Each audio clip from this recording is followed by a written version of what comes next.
Hello my dear students. Today I am going to teach you वर्ण विचार. ठीक है. वर्ण. अब आप जब भी कुछ बोलते हैं तो आपके मुख से ध्वनियाँ निकलती है. उन ध्वनियों को लिखने के लिए कुछ निश्चित चिन्ह होते हैं. उन चिन्हों को आप निश्चित रूप से लिखते हैं. उन्हें कहा जाता है वर्ण. ठीक है.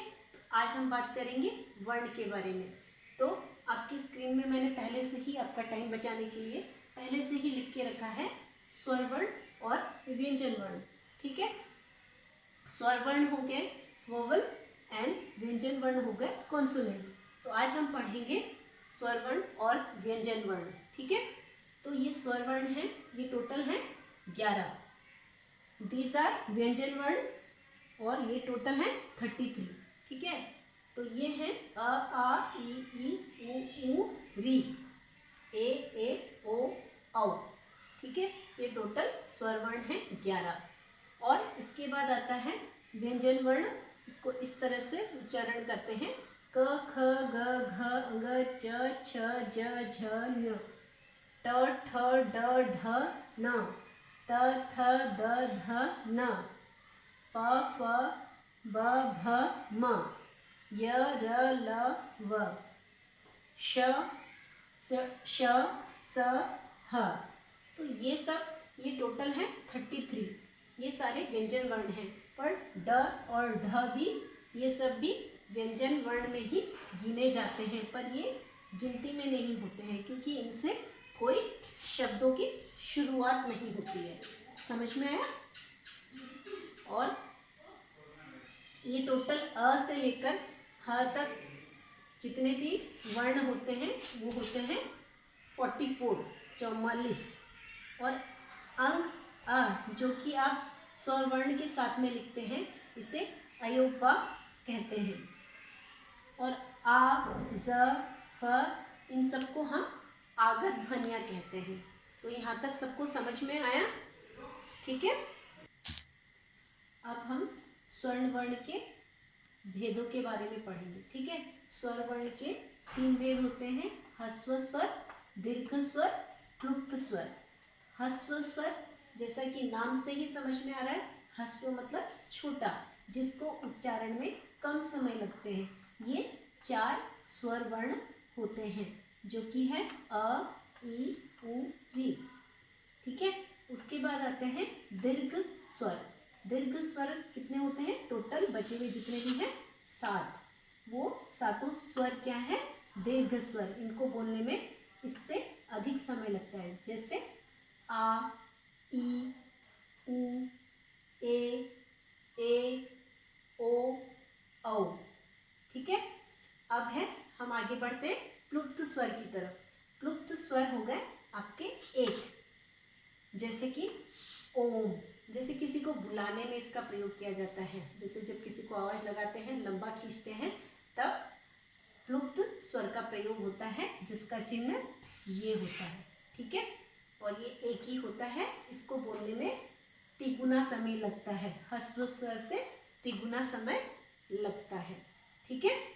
इसके बाद हम बात करेंगे अनुस्वार. अनुस्वार क्या हो गया? यह नाक से इसका प्रोनाउंसिएशन होता है, नाक से इसका उच्चारण होता है. जैसे कि आप बोलते हैं ना ठंडा, या तो न या म की तरह इसका उच्चारण किया जाता है. किसकी तरह? न व म की तरह इसका उच्चारण होता है. ठीक है. समझ में आया. उसके बाद है अनुनासिक. इसको आप इस तरह से लिखते हैं जिसको नाक और गले से दोनों से ध्वनि निकलती है. समझ में आया यहाँ तक. ठीक है. तो इसका कोई उदाहरण दे सकते हैं? यस. आँख. आँख. तो नाक और गले दोनों से इसका उच्चारण होता है. ठीक है. इसके बाद आता है आगत. आगत ये होते हैं जैसे इसका उच्चारण आपका जैसे हिंदी का आ और ओ, इसके मध्य की आवाज निकलती है. जैसे कि कॉलेज. ठीक है. Office, doctor. पूरा ओ भी नहीं होता है, पूरा आ भी नहीं होता है. तो ये प्राय अंग्रेजी शब्दों के लिए ही प्रयोग में आता है। समझ में आया? ठीक है। अब हम इन स्वर वर्णों को जब हम व्यंजन वर्ण के साथ लिखते हैं तो डायरेक्ट स्वर वर्ण नहीं लिख देते, उसकी जगह हम उसके निश्चित चिन्हों का प्रयोग करते हैं। उसके निश्चित चिन्हों को ही मात्रा कहा जाता है, जो कि आप वैसे ही जानते हैं, बट मैं फिर से आपको समझा रही हूँ ताकि आपका क्लियर हो जाए। जब किसी शब्द में कोई मात्रा नहीं होती है तब उसके साथ में क्या होता है? अ। ठीक है, इसीलिए हम इसको बोलते हैं कि इसकी कोई मात्रा नहीं है। अब उसके बाद हम बात करते हैं आ। आ की मात्रा इस तरह से होती है, जैसे कि कागज। ठीक है। ई, तो ई क्या है? ई की मात्रा इस तरह से होती है। और ये बड़ी ई, जैसे इसका एग्जांपल ले सकते हैं हिरण। हिरण को आप ये ना भी लिख सकते हैं और ये वाला ना भी लिखते हैं। ये संस्कृत वाले हिंदी हिरण में प्रयोग में होता है और ये ना हिंदी का हिरण में प्रयोग होता है। ठीक है। ये है जैसे मछली, ली, ये बड़ी की मात्रा। अब ऊ की मात्रा, ऊ की मात्रा, ये ऊ की मात्रा है और ये बड़ा ऊ। और ये री की मात्रा जो कि किसी भी शब्द के ऊपर लगती है, जैसे ये इस तरह से कृष्ण।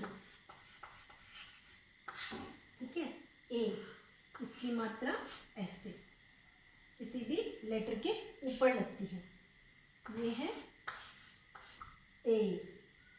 और ये ओ और लास्ट की मात्रा है औ। ठीक है। तो ये आपकी सारी मात्राएं हो गई है ना। अब हम व्यंजन वर्ण के बारे में विस्तार से पढ़ेंगे। ठीक है। जैसा कि मैंने आपको बताया था, व्यंजन वर्ण 33 होते हैं। ये आपके व्यंजन वर्ण हैं। ठीक है। इसको क वर्ग में क वर्ग के व्यंजन है। इनको कहाँ से बोले जाते हैं? एकदम गले से बोले जाते हैं, कंठ से, क ख ग घ ङ। ठीक है। उसके बाद ये बोले जाते हैं, इससे आगे के पार्ट से इसको च वर्ग के व्यंजन कहा जाता है। उसके बाद ट। ठीक है। ये मूर्धा से बोले जाते हैं। तालु और गले के बीच के भाग से इन शब्दों का प्रयोग किया जाता है। ठीक है। ट, ठ, ड, ढ, न। तो ये ट वर्ग के व्यंजन है। ठीक है। उसके बाद ये है त वर्ग के व्यंजन। ठीक है। ये दांतों से बोले जाते हैं। अब है प वर्ग के व्यंजन, जिसको कि होठ से बोले जाते हैं। ठीक है। ये सब व्यंजन क्या कहलाते हैं? स्पर्श व्यंजन। क्या कहलाते हैं? स्पर्श व्यंजन। ठीक है। समझ में आया यहाँ तक? Very good. और ये है अंतस्थ। ना तो ये स्वर होते हैं, ना ये पूरे व्यंजन होते हैं, ये दोनों ही होते हैं। ठीक है। इसको सेमी कॉन्सोनेंट वर्ण भी कहा जाता है, सेमी कॉन्सोनेंट। ठीक है। और ये है ऊष्म व्यंजन। ये सब आप लोगों ने पढ़ा। ये जो 25 जो लेटर्स हैं, ये आपके हो गए स्पर्श व्यंजन। कौन से व्यंजन? स्पर्श व्यंजन। क्योंकि ये जीभ के कहीं ना कहीं स्पर्श होने से ही बोले जाते हैं, इसीलिए ये स्पर्श मतलब टच होना। जब ये टच होके निकलती है ध्वनियाँ तो इसे स्पर्श व्यंजन कहते हैं। और ये अंतस्तः व्यंजन। ठीक है। उसके बाद क्या है?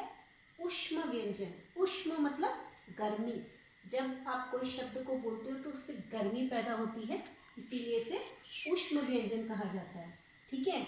ये आपके टोटल 33 व्यंजन वर्ण के बारे में मैंने बताया। तो आपने क्या पढ़ा?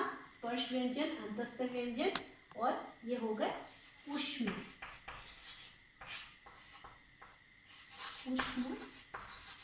व्यंजन। यहाँ तक क्लियर है? और ये ड अड़। ठीक है। ये भी व्यंजन ही है, बट इसको 33 लेटर्स में काउंट नहीं होता है, पर और इनसे कोई शब्दों की शुरुआत भी नहीं होती। ठीक है, अब हम आगे बढ़ते हैं, संयुक्त व्यंजन के बारे में पढ़ते हैं। संयुक्त व्यंजन जो आपकी श, य, त्र और श्र, ठीक है, ये 2 अक्षरों से मिलकर बने होते हैं।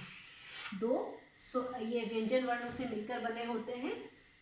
पहला वाला होता है क, इसमें क्षत्रिय, जिससे कि क्या बनता है, इससे शब्द बनता है क्षत्रिय। तो इसका पहला लेटर आधा क और बाद वाले लेटर श होता है, इन दोनों से मिलकर इस शब्द का निर्माण हुआ है। ठीक है, इसी तरह से ज्ञ में क्या है, आधा ज और न्य है। त्र में तो आपको पता ही पड़ रहा है, आधा त और र का उच्चारण हो रहा है। और श्र में भी आपको पता ही पड़ रहा है, आधा श और पूरा र का उच्चारण हो रहा है। समझ में आया? अब हम आगे बात करेंगे द्वित्व व्यंजन। द्वित्व व्यंजन क्या हो गए, जैसा कि नाम से ही समझ में आ रहा है, द्वित्व मीन्स दोबारा, 2 बार, है ना। तो 2 बार का मतलब जब एक ही शब्द 2 बार रिपीट होता है, जैसे कि आप लिखते हो बल्ला। ठीक है, इसी तरह से आप बहुत सारे एग्जाम्पल खुद ही ढूंढ सकते हो, जैसे पक्का, कच्चा, है ना।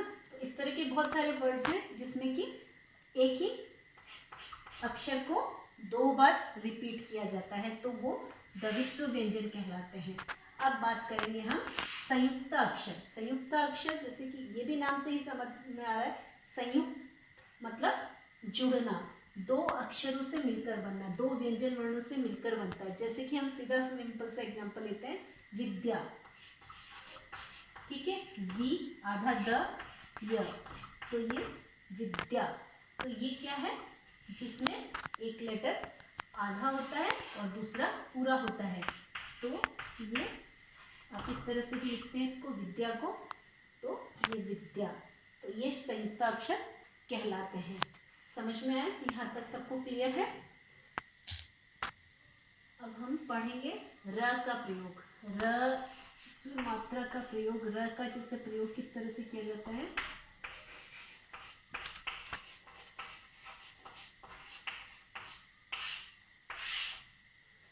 फर्स्ट, जैसे कि मैंने लिखा क आधा र प्लस म, तो ये क्या बनेगा, कर्म, क्योंकि ये व्यंजन से पहले र जो है वो आधा र है, बिना स्वर रहित, स्वर रहित, इसके साथ क्या नहीं है, स्वर नहीं है, स्वर रहित व्यंजन वर्ण है, इसीलिए इसको वर्ण के ऊपर लगाया जाता है। इसको कर्म, क का पूरा उच्चारण, अगर आप गौर से सुनेंगे तो आप खुद भी बना सकोगे। ठीक है ना। हिंदी व्याकरण बहुत ही इंटरेस्टिंग सब्जेक्ट है, अगर आप इसको ध्यान से पढ़ोगे तो आपको बहुत मजा आएगा। ठीक है, ये क के बाद में जो र है ये आधा र है, तो आधा र को लिखने के लिए, आधा र मतलब इसमें स्वर नहीं है, कौन सा स्वर नहीं है, अ नहीं है और आ, कोई भी नहीं है स्वर। ठीक है, तो इस तरह से, तो इसकी मात्रा को हम व्यंजन वर्ण के ऊपर प्रयोग करते हैं। इसी के विपरीत हम एक दूसरा एग्जाम्पल लेते हैं।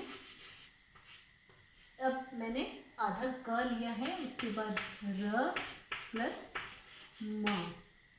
ठीक है, अब ये क्या बन जाएगा, इसके विपरीत इस शब्द अलग ही बन जाएगा, क्रम। इसको प्रोनाउंस करके देखो आप खुद से, क्रम, तो आधा क और पूरा र और म, तो क्रम। ठीक है ना। तो ये आपका नया शब्द क्या बना, क्रम। अब हम बात करेंगे तीसरे र के प्रयोग किस तरह से होता है। जैसे जो ट और ड है, इसके साथ र का, कौन सा र का प्रयोग किया जाता है, ये वाला, जैसे कि ड्रम, ट्रक। ठीक है, समझ में आप लोग को यहाँ तक? अब एक सिंपली जो री की जो मात्रा हम लोग सीखते हैं,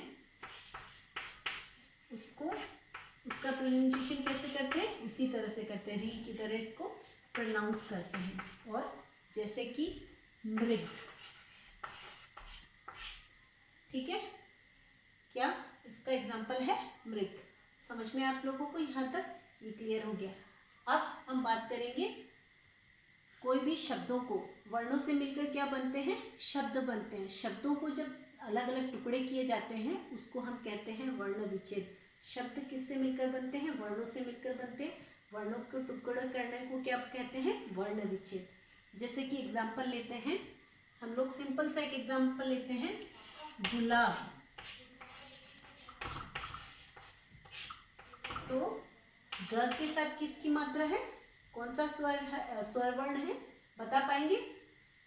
यस, ग के साथ क्या है, कौन सा वर्ण है, स्वर वर्ण ऊ।